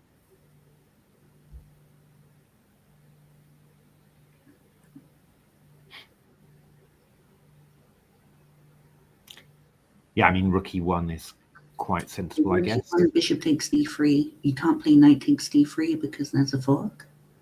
Indeed. So at least you don't win the E5 pawn immediately. Okay, so we should just play, if we can do it, we should just play something like F3 or something and start bringing the king in. Nice solid moves. King F1 also sensible, I guess.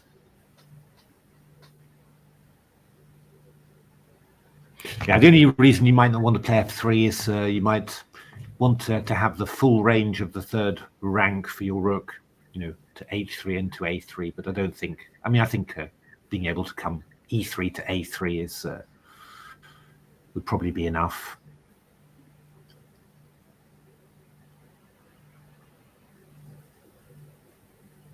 He's done it, yeah. He's done it now, but yeah, I mean, you could move probably, you know, rook C3 is quite sensible as well, stopping the knight C2 tricks, and then just get your rook in somewhere else. But yeah, you can play the rook to E4 here. I'm wondering if black can go rook B8 to try induce B3 to block the third rank and stop rook A3. That would be useful. That would definitely be useful to do that. I think you're right. It's you don't want to give white rook A3 just easy to forget it at some stage. Oh well, he's played B3. Yeah. It's always the problem with these positions that that actually, you know, white can do stuff in many different ways. But in principle, B3 is sort of, you know, losing a very irritating idea from white, which is just rook A3 attacking A7. But knight E6. Okay, so we can get some exchanges. Oh, could you have played knight takes? Yeah, you could have played the knight E6. That was probably, was that picking up a pawn? Conceivably. I think it was. So, I imagine rook E3 here is quite good. Yeah, or maybe even rook, yeah, rook B1 or something. You just want to play G3 basically, and you don't have to do anything amazing as long as you get in G3. Then that's all you're interested in. Just got to not get forked. Ooh. Yeah, G3 will allow knight H3 check, so I wonder. Yeah. Hope he's not teeing that one up. I guess he wants to play king E3 first, and then play G3. King E3. Oh. We'll pretty good just give a check on D3 then. So we'll just check you back.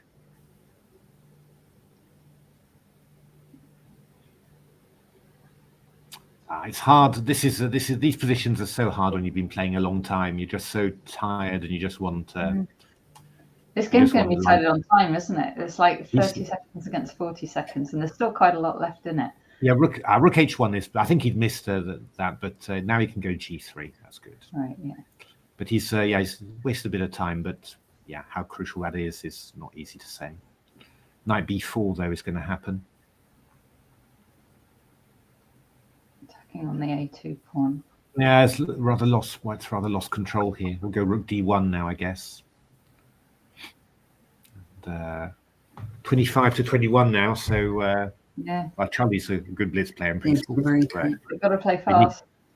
Got to start playing now. Ooh, A3, yeah. So knight A6. Rook D2. Yeah, rook B1. Quick. Oh, rook E1 check. It's nasty. Rook B1. Ooh. He's going for sort of. I don't think there's any checkmate there. Oh, rook c6. Oh, just giving the knight away. He gives away the knight. But I think Charlie seems to be a bit quicker. Yeah. It's a little bit quicker. Oh, I don't know. Oh, he didn't. Oh, that's good. That's good blitz technique. Yeah. You were on the right one on time. Good. Yeah, good blitz technique. He was playing short moves. Second left. Playing short moves there. Oh, Keith's 103 behind now. Okay. He's put up a bit actually, hasn't he? Yeah, I know. He's started. Oh, he's playing Thomas Reynolds. Yeah. He's playing Thomas. Good Lord, fancy playing. This is Tom Rendo. Oh, golly. And Tom will be fresh. Yeah. Exactly. It's it's not particularly not a great pairing really when you're trying to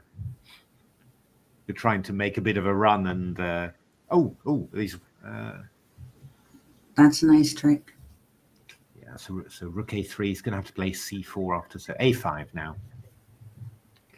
So Keith's a minute up, so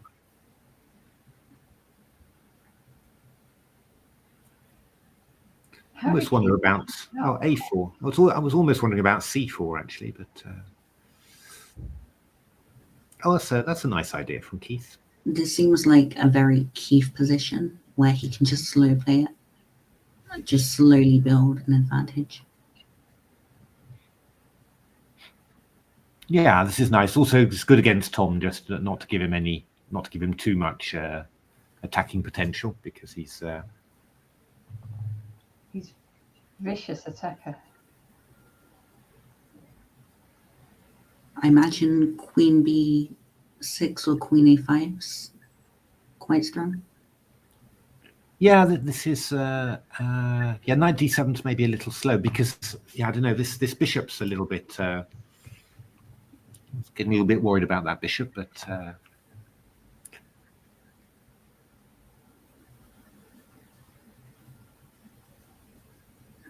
back to f6.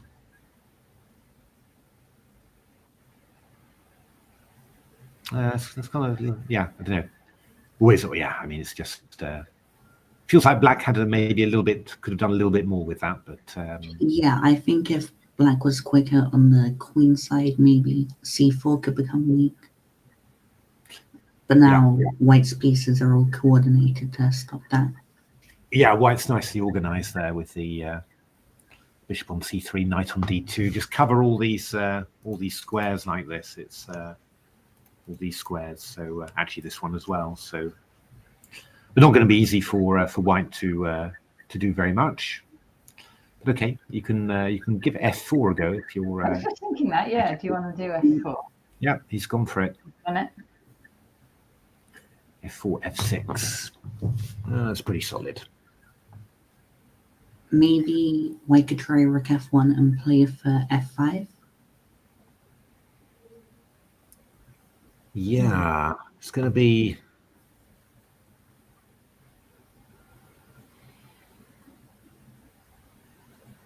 Yeah, and the problem is that if you.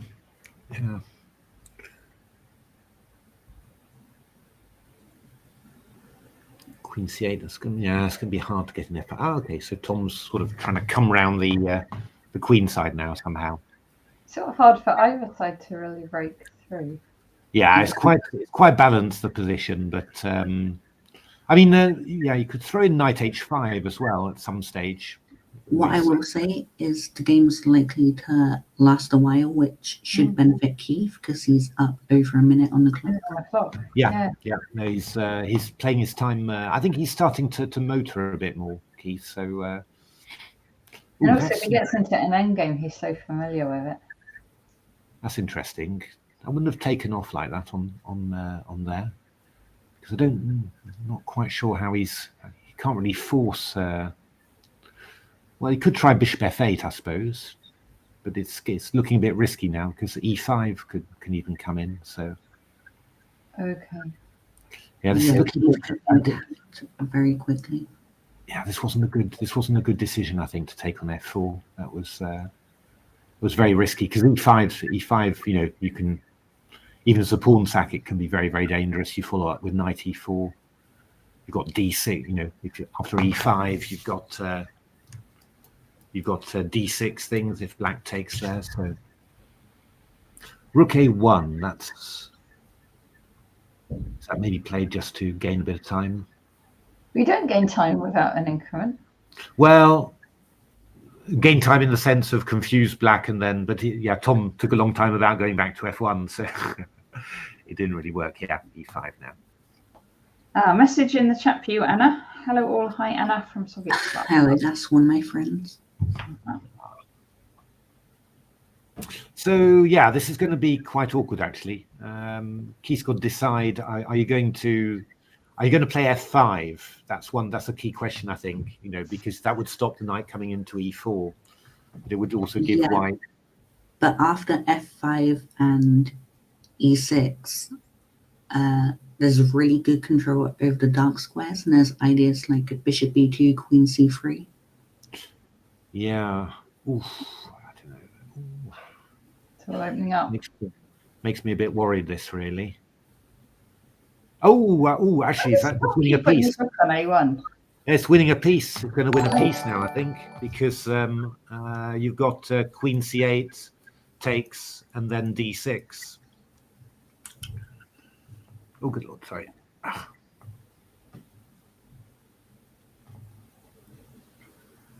But maybe this isn't so clear if the knight gets into f4.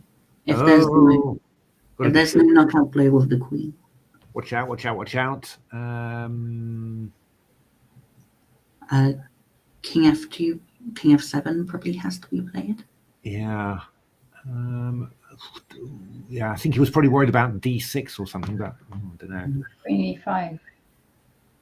Knight e4. Oh, this is painful. Maybe, yeah, I would have maybe thought rook a2 or something, just to threaten knight f4. Okay. He's also down on the clock now. Oh dear. Yeah. Well, he has, as we say, he has been playing 16 hours. So. Yeah, playing Tom in like this is really, really quite tough. There's definite chances, but he'd need to be a little bit ahead on time, I think. What are we doing? Probably bishop g7. Wouldn't that be the best thing to do? Just, I was thinking that. Just try and maybe h6. I don't know, just to give yourself a bit of room. Yeah, maybe just make some move, I think. Yeah, you just got to do it, really, haven't you? Now, question is knight g5. Oh, d6. D6 is that really? I was wondering about. But now knight f6. King g7. G7. Maybe bishop d5, something like that. Oh no, I'm not sure. Oh, knight f2. That's a strange move. He's defending that bishop. Yeah, he's defending it, and go queen e5 check and cover everything. Oh, bishop d5 check. Out. Ah. Right on Tom. Now he's playing a meat. Now he's playing a meat. Oh. Oh dear. Oh, poor Keith. Yeah, actually, yeah. This is oh dear me. Yeah. The good news is Dave doesn't seem to be active right now. Yes. So he's getting some sleep, maybe. Ooh, dear me. Yeah, that's tough.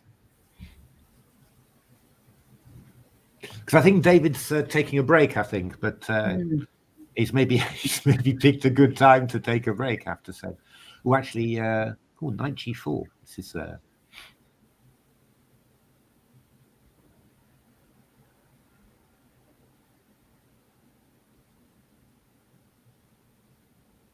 Because Amit, of course, is an extremely good player, but also an extremely good Blitz player. He's a very strong Blitz player, yeah. He beat Kramnik and Ali Reza recently. So Did he? Yeah.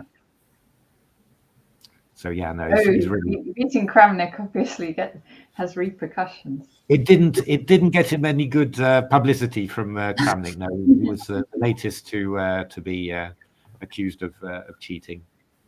O'Keefe's won an exchange.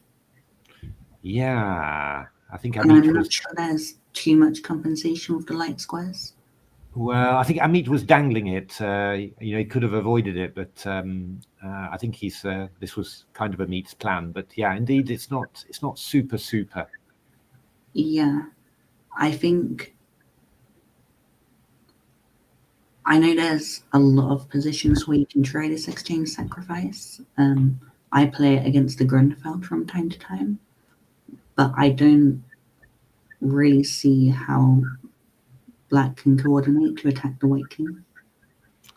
Yeah, it depends how disruptive, I suppose, stuff like e4 is, or Queen e6. Whether you can sort of tie something up together.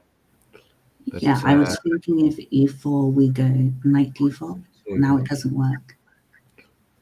Queen c2, I'm a little bit nervous about, I have to say. I was thinking more about playing Queen e1 and just at least having the Queen around to defend. I'm not sure, it's just always tricky, these positions. Just certainly in Blitz, you can easily go wrong, because if you go King h2, Bishop d7 now is going to be quite irritating. Yeah. Actually, Bishop d7 is really very annoying.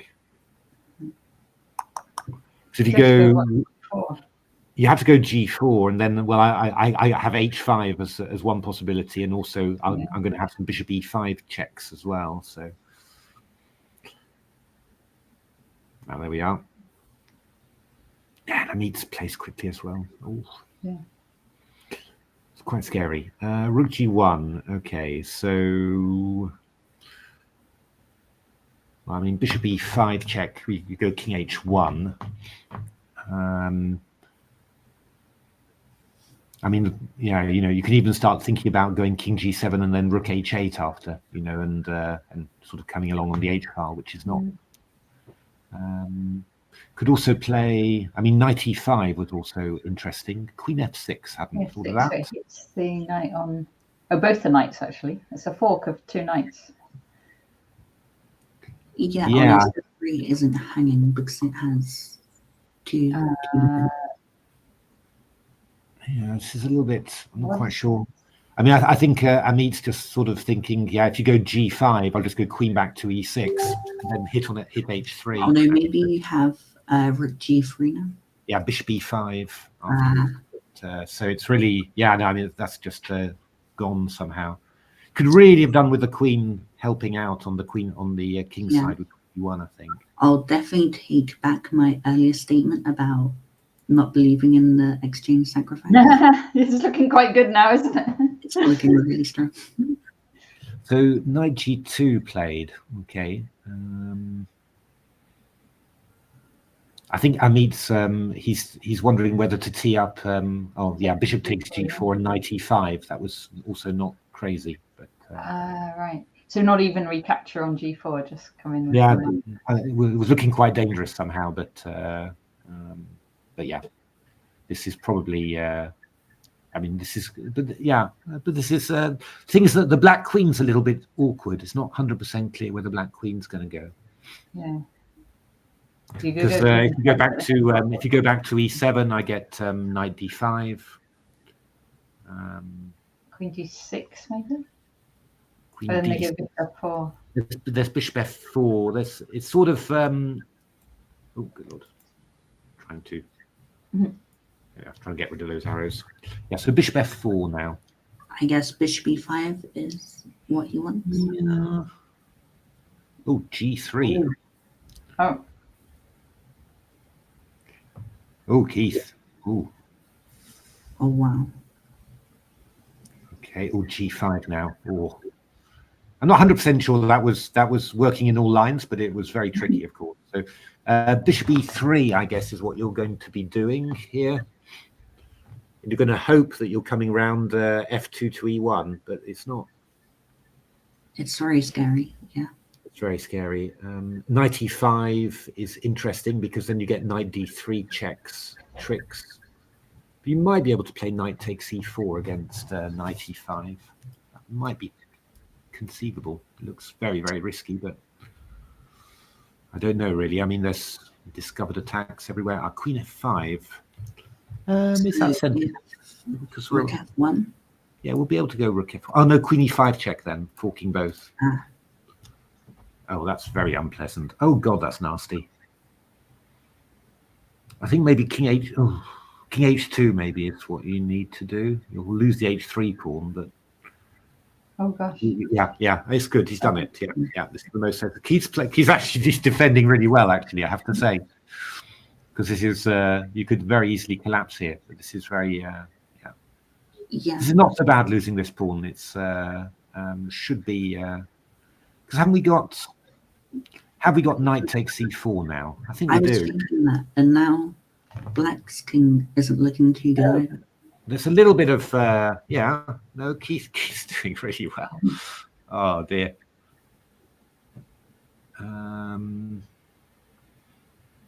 What have we got? Rook e8 is possible. Yeah, it's vaguely tempting. Keith, true to himself, not getting tempted by queen h7, but trying to exchange off queens. No, it was probably the best move as well. So yeah, white's vaguely stabilized this somehow. So bishop d4 now, I guess, from Keith, would expect. But queen e2, queen e2, sorry, I hadn't spotted that one. But all the other hands. I think it's fine. You give up a pawn, but you get queens and the bishops off the board. Probably rook h. Is rook h2 a sensible move here? Maybe it's to sort of meet rook e2 with knight e3. And just I was thinking that. Yeah, and Keith's got triple the time. Yeah, you're not gonna lose this. You can only win it, actually, I think. So wow, Keith. Really he should have taken an f5 check. Yes, that's your connected rook's vision, Suk. I knew it. I knew we were going to get a plug. Oh, c takes d5. C takes d5. Oh, I don't like c takes d5. Yeah, I'm not sure I understand the logic. That's not a good idea, I think. But okay, no, it's not so. Oh. Yeah, he's not going to win this. He's not going to win this, I don't think.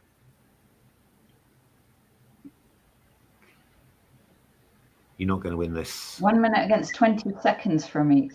I think. Yeah, but he's going to win the pawn on. It's going to be a draw. Not king f4 though. Not king f4. Not king f4. Not king f4. Not king f4. Oh, he took on d5. Took on b3. Now king f4. Please, let's bring the king back. Bring the king back. Come on, Keith. Bring the king back. Yeah. Is it impossible that Amit wins this? Nah, he's not going to win this. Should be a draw. I'm always scared of the protected. Oh, good lord! I mean, I'm scared of the pawns too, but it's this should be a draw. I'm pretty sure this should be a draw. You don't sound as sure as you did a moment ago, though. No, I'm sounding less sure now. I was I'm sort of expecting this to be a draw. Keep on checking. He's got the times also equaling up. Just keep on checking. 8 seconds from me. 6 seconds. Oh, Keith's actually going to try and win on time, is he? He's going to try and win on time. Oh no! He could maybe have tried actually. You're right. He could maybe have tried, but it's. Oh God! Look at Jude. Knight f3, g5. Oh God. I've seen this before. Once in a YouTube video. Apparently, it's the best scoring weapon in the lead chess database against knight f3. Is it really? But yeah, it scores at like 55%. But it just seems stupid to me. Well, let's see what Jude's got. Let's see what Luke has against it. Well, Luke, yeah. Well, he's already gained 30 seconds, right? Yeah, but he's lost a position. That's true. Knight takes d5 is possible here. So, I mean, knight takes d5 is possible, but yeah, maybe this is all part of the plan. Oh, that's not good. That's not good though. Knight c6.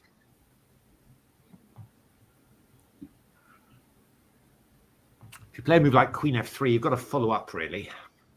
If you do knight c6, can't you still do? Yeah, but I mean, I'm not sure that h3 is really Help the matter, yeah. particularly, but It's even probably bishop like e6, Black's theory on this. bishop e6 is also not so silly, I would guess. Just and then you're following up with knight c6 to d4.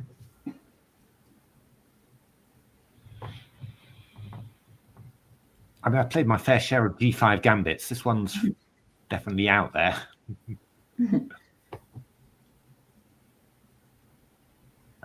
Good.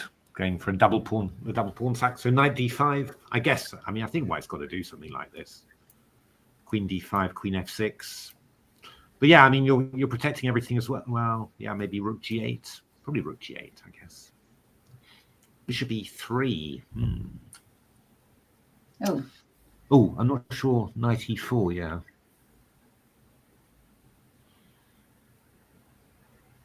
Bishop e7. Well, I should take and go knight e4, I guess. Oh, okay. Bishop e2. Still can't take on the pawn. I think white should be quite happy here. I Yeah, don't think the compensation's there for black. Yeah, we're going to take off. I guess we're going to go knight e4 and then g4. I guess stop f5.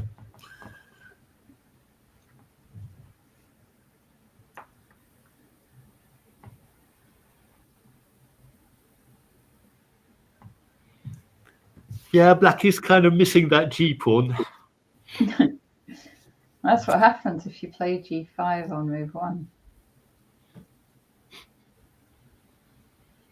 So is white going to castle kingside now? I know what the reaction is going to be. It's going to be h5 if he castles. I think he'll castle queen. Yeah, I'd be quite scared. He's not sure whether he's going to castle queenside or not, but I think the king's probably safer in the middle than on the king side. I wouldn't have what done about that. f5? I would just have gone h5, I think, to be honest. No point in H5. waiting. Knight f5. Okay. He's blocking everything. Okay. Yeah. That's probably quite sensible.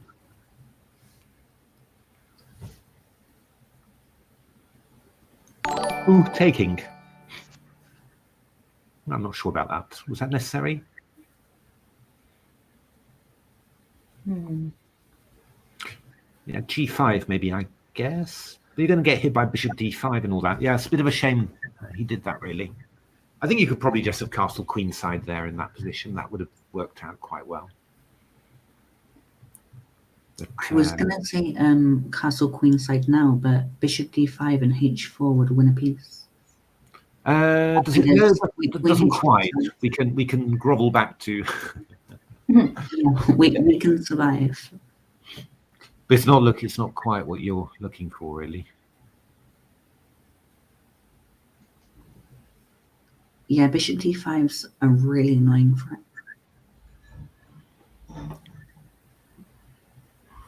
Yeah.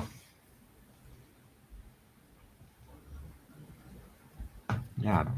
Jude building up quite a nice time advantage there.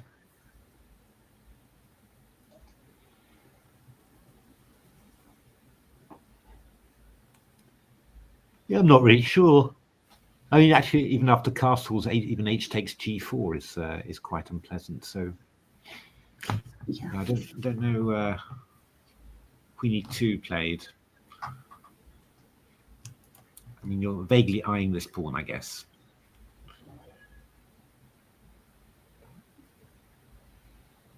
I could just take and take on g4, I think. yeah. Somehow Jude's made this work. Oh, you might take on h8 here now. Ooh, f3. I was thinking taking on h8 and then taking on e5 because you're hitting the rook on h8 there. That might have been irritating. This is definitely playing it safe. White's just sort of saying, well, I kind of messed up a little bit. Let me just at least get my king safe. And I mean, once when you play f4 again afterwards, ooh, that seems a little bit OTT.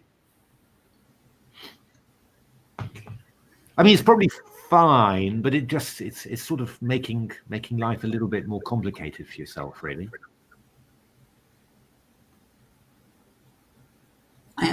I think it's the right decision. It's probably all right. I think with black only having a light squared bishop, it's going to be kind of hard to attack because the f3 pawn, like the f5's blocked.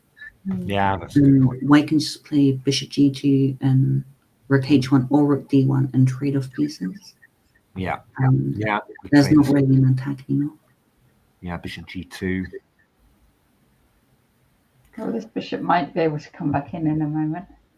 Yeah, might. Oh, yeah. Actually, king f1 and bishop g3 was quite tempting as well. But Hi, Bunny. All right, so it's all going to be about blitzing. Oh yes, 1 minute against 1 minute 44. That should be enough for white, really. But I think you've got to just maybe try and put your king somewhere. Because at the moment it's a little bit vulnerable, bishop h3 ideas and being cut off along the diagonal. Maybe white has an idea of queen h4, which both threatens queen h8 ideas and also threatens trade bishops with bishop h3. Yeah, that would have been interesting as well. Queen g5, king b7, f4. All right. Opening up this bishop that way. Yes, different way of doing it. King a6. F5 here. F5 plays. So that can swap. Yeah, if you trade queens and yeah, I mean, I could take on f5. I could take on c6 now and take on c2 and then take on b2, causing a little bit of chaos. Yeah. It's not great because the black king's a little bit awkward. You could have gone a4, maybe threatening queen c8, checkmate. Oh, checkmate. Right. Checkmate anyway. Yeah. Okay, we're at 11 o'clock, so we had better wind up here. Thank you both very much for being on the stream. It's been lots of fun. Thank you. And so I'm going to end this stream, and then we're going to be back in just a second with John Spillman and John Mester. Oh, the two Johns. Yes. Excellent. Johns, yes. Alrighty. So thank you. And everybody don't go away because we'll be back in just a moment. Thanks very much. Bye.